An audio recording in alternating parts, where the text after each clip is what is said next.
Nirma company વિરુદ્ધ વિરોધનો વંટોળ ફરી જોવા મળ્યો છે। કનુભાઈની આગેવાનીમાં ડોળિયા ખાતે એક મીટિંગ યોજવામાં આવી હતી। આ મીટિંગ જમીન માઇનિંગ મુદ્દે યોજાઈ હતી તેવું જાણવા મળી રહ્યું છે। આ મીટિંગમાં આજુબાજુના ગ્રામ્ય વિસ્તારના લોકો મોટી સંખ્યામાં ઉમટી પડ્યા હતા। તો ડોક્ટર કનુભાઈ કળસરિયા આ બાબતને લઈ શું કહે છે તે જોઈએ।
નિર્મા કંપની સામે વિરોધ ફરી સામે આવ્યો છે અને કંપનીના વિરોધમાં એક મીટિંગનું પણ આયોજન કરવામાં આવ્યું હતું। ડોળિયા ગામે ડોક્ટર કનુભાઈ કળસરિયાની આગેવાનીમાં માઇનિંગ માટે ફાળવેલી જમીનના વિરોધમાં એક મીટિંગનું આયોજન કરવામાં આવ્યું હતું, જેમાં બહોળી સંખ્યામાં લોકો ઉમટી પડ્યા હતા।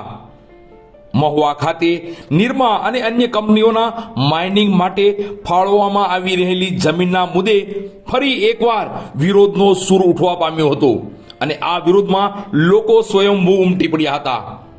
ડોક્ટર કનુભાઈ કળસરિયાની આગેવાનીમાં ડોળિયા ગામે એક મીટિંગનું આયોજન કરવામાં આવ્યું હતું અને આ મીટિંગમાં નિર્મા કંપની અને અન્ય કંપની દ્વારા થતા માઇનિંગ મુદ્દે વિરોધ જોવા મળ્યો હતો।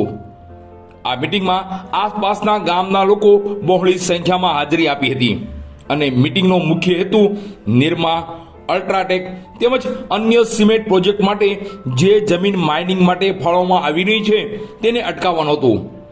ડોક્ટર કનુભાઈ કળસરિયા અને બંધારા બચાવ સમિતિ દ્વારા કોસ્ટલ વિસ્તારના ગામડાઓમાં માઇનિંગ અટકાવવા માટે જનજાગૃતિ અભિયાન શરૂ કરવામાં આવ્યું છે। ડોક્ટર કનુભાઈ કળસરિયા ફરી મેદાનમાં આવતા જ ગ્રામ્યજનો તેમની સાથે જોડાવા લાગ્યા છે।